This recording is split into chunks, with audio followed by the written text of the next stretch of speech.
Fala galera, tudo bem? Seja muito bem-vindo, seja muito bem-vinda ao Tibuca, podcast criado para tirar você dessa vidinha medíocre que você se enfiou. O papo hoje é sobre procrastinação. Procrastinar, para quem não sabe, é deixar para depois coisas que precisam ser feitas e o pior é que essas coisas que a gente deixa para lá são importantes, porque elas nos levam na direção do que a gente quer para nossa vida, mas a gente deixa para depois porque muitas vezes são coisas chatas, são coisas burocráticas, são coisas que dão trabalho. Então é mais fácil deixar para lá do que a gente fazer o que precisa ser feito. Nós não fazemos isso por maldade nem por preguiça. A procrastinação muitas vezes acontece há tanto tempo que ela já virou hábito na nossa vida. E a gente está preso a essa entidade sem nem entender o motivo disso acontecer. O pior é que a procrastinação se alia aos nossos sabotadores internos e ganha força e torna as coisas ainda mais difíceis. Hoje eu não quero falar de sabotadores internos, até porque tem 2 lives no perfil do Instagram sobre o assunto que eu fiz com a coach Samara Oliveira, que é sensacional, ela entende tudo de sabotadores internos e foi incrível aprender com ela, estar lá com ela nessa live. Mas eu quero falar com vocês hoje sobre procrastinação, porque a gente precisa tratar a procrastinação à parte, porque ela é praticamente um novo sabotador que fica empacando a nossa vida. Para começar, o que eu preciso te dizer é que quem procrastina não é preguiçoso. Preguiça é você ficar ali giboiando, você ficar sem fazer nada. Enquanto procrastinar é você substituir o que você precisa fazer por coisas que não precisam ser feitas naquele momento, ou pior, por coisas que só atrasam a nossa vida. A gente tende a achar que as pessoas que procrastinam são realmente preguiçosas. Mas muitas vezes essas pessoas trabalham muito mais que uma pessoa que não procrastina. Porque como elas procrastinam, elas deixam para depois, elas acabam acumulando tarefas super importantes e fazendo coisas que não são importantes naquele momento e poderiam, na verdade, deveriam ser delegadas. Então elas geram uma bola de neve de ocupação sem fim e acabam tendo uma vida muito mais atolada, muito mais cheia de demandas que uma outra pessoa que não procrastina. A procrastinação, gente, é um mal que afeta a maioria das pessoas em maior ou menor grau. Aliás, eu vou me arriscar a dizer que todas as pessoas do mundo procrastinam em algum momento da vida. A diferença é que uma pessoa que tem consciência que é procrastinadora, ela consegue resolver, ela consegue ajeitar as coisas, enquanto a que vive sob o domínio da procrastinação nem percebe o que está fazendo e pode estar agora nessa hora falando assim, não, eu não procrastino, nem é para mim esse podcast. Mas eu te garanto, em algum nível você procrastina. Agora que você entendeu o que é procrastinação, eu quero te falar de 2 tipos de procrastinadores. Eles são os únicos? Não, não são. Mas eu acredito que esses 2 tipos de procrastinadores abrangem mais de 90% das pessoas que procrastinam no mundo. Então eu quero falar só deles por enquanto. O primeiro tipo eu chamo de procrastinador sabotador. Esse cara, essa pessoa, é aquela pessoa que deixa de fazer as coisas que têm que ser feitas para colocar coisas inúteis no lugar. É a pessoa que precisa entregar, por exemplo, uma apresentação super importante no trabalho, mas antes de mexer nela, ele vai olhar o WhatsApp e vai jogar só um pouquinho, porque ele merece um descanso, né, antes de pegar no trabalho firme, né? O sabotador, ele conta mentiras incríveis para ele mesmo. Ele diz que merece esse descanso, porque ele está trabalhando faz tempo, porque ele é um cara esforçado, sei lá, ele inventa um monte de desculpa, tá? E realmente ele acredita nessas desculpas. E aí ele acaba não fazendo nada, porque ele adiou tudo o que ele precisava fazer para ficar jogando no celular, por exemplo, ou ficar batendo papo no WhatsApp, vendo grupo inútil e por aí vai.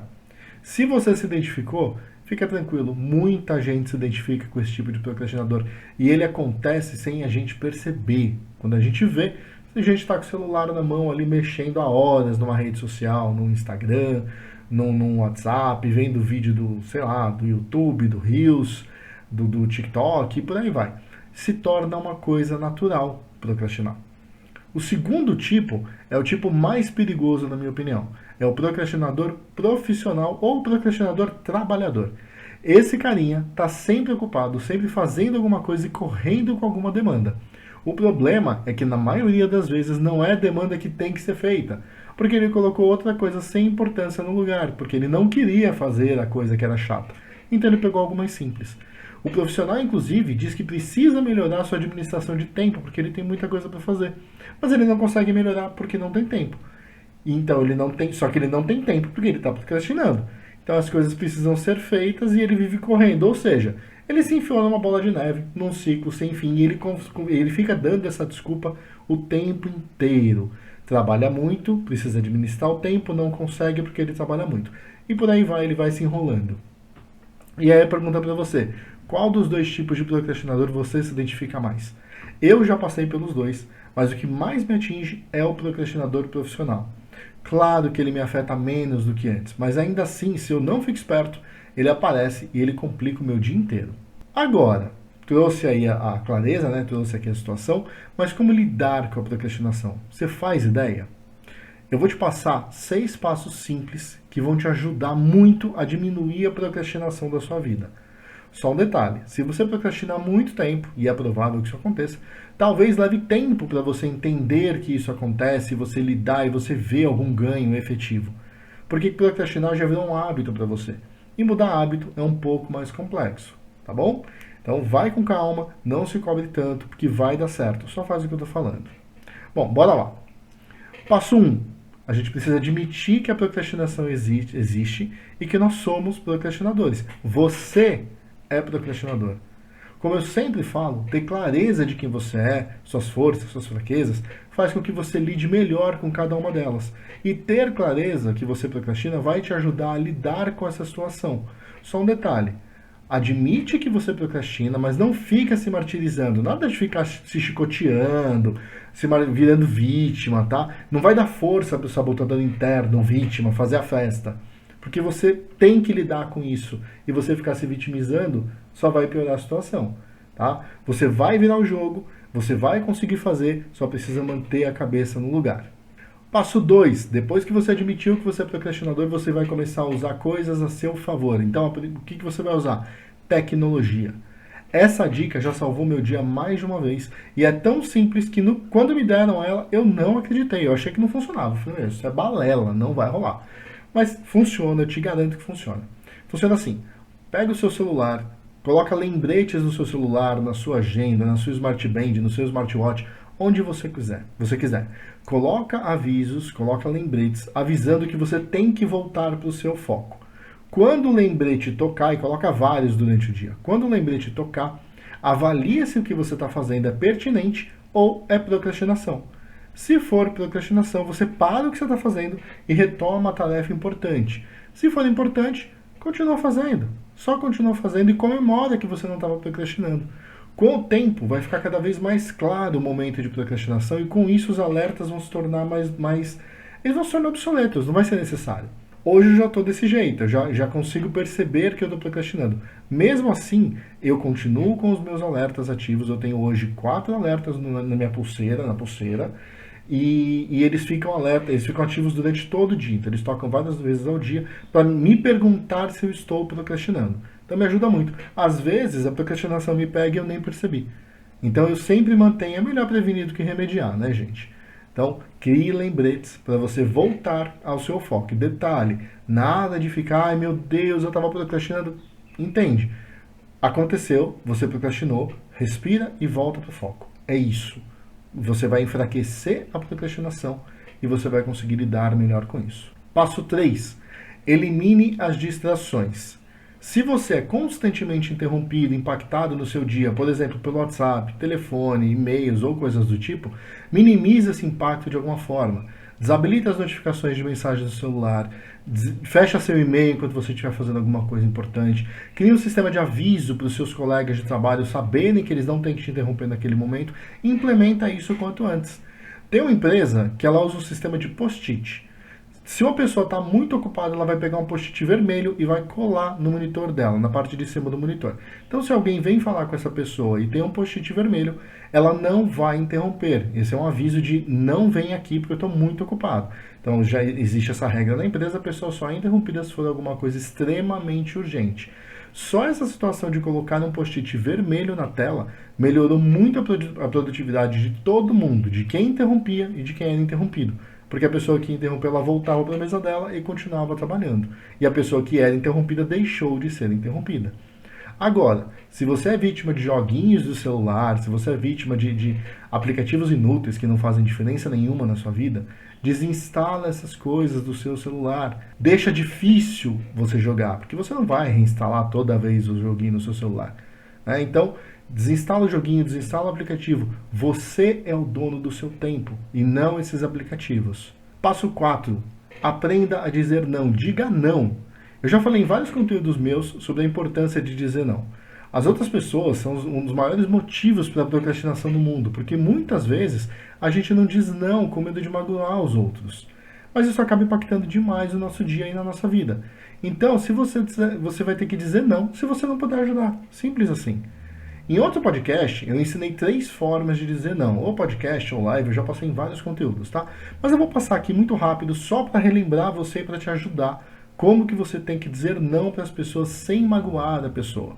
Primeira forma é negociando um prazo, tá? Você vai dizer não agora. E aí você vai negociar com essa pessoa quando você pode ajudar. Coloca um prazo que você pode atender. Olha a sua agenda, vê qual é o momento vago que você tem. Putz, mas eu não tenho hoje, então você vai para amanhã. Não pergunte quando a pessoa quer, porque ela vai querer agora. Diga quando você consegue ajudar. Então é aquela história. Você pode me ajudar? Cara, não agora. Eu consigo te ajudar amanhã, às 3 horas da tarde, que é quando eu tenho um buraco na minha agenda. Provavelmente a pessoa vai falar, não, então deixa que eu dou um jeito aqui. Ou ela vai falar, tudo bem, então amanhã às 3 horas eu volto aqui, eu te procuro e a gente conversa. Ou seja, você negociou um prazo, você não parou o que você está fazendo e a pessoa ainda vai te agradecer por você ajudá-la no momento que você pode ajudar. Boa essa, né? A segunda forma de dizer não é tão boa quanto. Eu chamo ela de permuta. Você vai dizer para a pessoa que você está ocupado, mas você pode ajudar se ela fizer uma tarefa para você. E aí você vai pegar uma tarefa da sua lista, que é importante, e você vai passar para essa pessoa fazer. Ao liberar a sua agenda neste intervalo que você teria essa tarefa, você ajuda essa pessoa neste intervalo. Provavelmente, a maioria das vezes acontece isso, como a pessoa tem urgência, ela vai falar que não pode agora, não pode assumir essa tarefa sua. Ou ela vai falar, não, tudo bem, eu faço isso para você e essa hora você me ajuda nisso. Pode acontecer também. O ponto é que a pessoa não vai ficar chateada com você. E ela vai entender que você tem um monte de coisas para fazer. Então também dá muito certo. E a terceira forma é priorizando. Esse é o modo de dizer não pro chefe. Porque chefe tem mania de ferrar o nosso dia, né? Desculpa até a palavra aqui, mas ele tem o dom. O chefe tem o dom, porque ele vive pedindo coisas do nada e sempre para ontem. Então, quando surgirem essas demandas, ao invés de você dizer amém, dizer sim naquele momento, você vai explicar que você não consegue ajudar porque você tem outras tarefas na frente e para ajudar o seu chefe, ele vai ter que dizer qual das tarefas que você tem você vai deixar de fazer para entregar o que ele quer agora. Se ele não disser, se não puder deixar nada, ele vai entender que você não pode ajudar e vai resolver de uma outra forma. Se ele puder rever, você vai ganhar prazo para entregar outras tarefas. Tudo bem, você vai ganhar uma tarefa a mais. Mas pelo menos você não acumulou tudo no mesmo prazo. Você acumulou uma outra tarefa e ganhou prazo para entregar outras coisas que estavam na sua lista. Quando você fizer isso, você não vai procrastinar fazendo coisas para os outros. Ficou claro? Entendeu como é que funciona dizer não? Se você disser não dessas formas, você vai ser muito respeitado no seu ambiente de trabalho. Dá muito certo. Eu usei isso por muito tempo, eu ainda uso isso hoje ainda, porque faz sentido, dá certo, as pessoas acabam te respeitando e entendendo que não é má vontade. Você simplesmente não tem agenda, você tem outras atividades para fazer. E todo mundo entende isso. Existe esse bom senso das pessoas, essa empatia para entender que você tem o seu dia, você tem as suas tarefas e ninguém vai te julgar por você dizer simplesmente não. Óbvio que você não vai gritar um não na cara da pessoa sem explicar. Você vai usar essas 3 formas que eu passei para você. Tá bom? Continuando. Passo 5. Faça pausas. Às vezes a gente procrastina porque nós temos muita coisa para fazer e a gente realmente merece uma pausa. Isso é muito verdade. Você merece um descanso. Mas esse descanso precisa ser devidamente controlado. Então, a dica que eu quero te passar é que entre uma tarefa e outra você tire de 5 a 10 minutos para esfriar a cabeça e se preparar para a próxima tarefa que você precisa executar. Por incrível que pareça, fazer pausas controladas vai te fazer produzir muito mais do que ficar correndo atrás do tempo perdido. Porque a partir do momento que você esfria a cabeça, você se prepara para começar uma coisa nova, você entra muito melhor para executar o que você precisa executar. E aí o cérebro funciona mais rápido. E você termina o dia, inclusive, muito menos cansado do que você normalmente termina quando você vai emendando uma tarefa na outra, sem um período de descanso. E a gente chega agora no passo 6, que na minha concepção é um dos mais importantes. use técnicas de hiperfoco.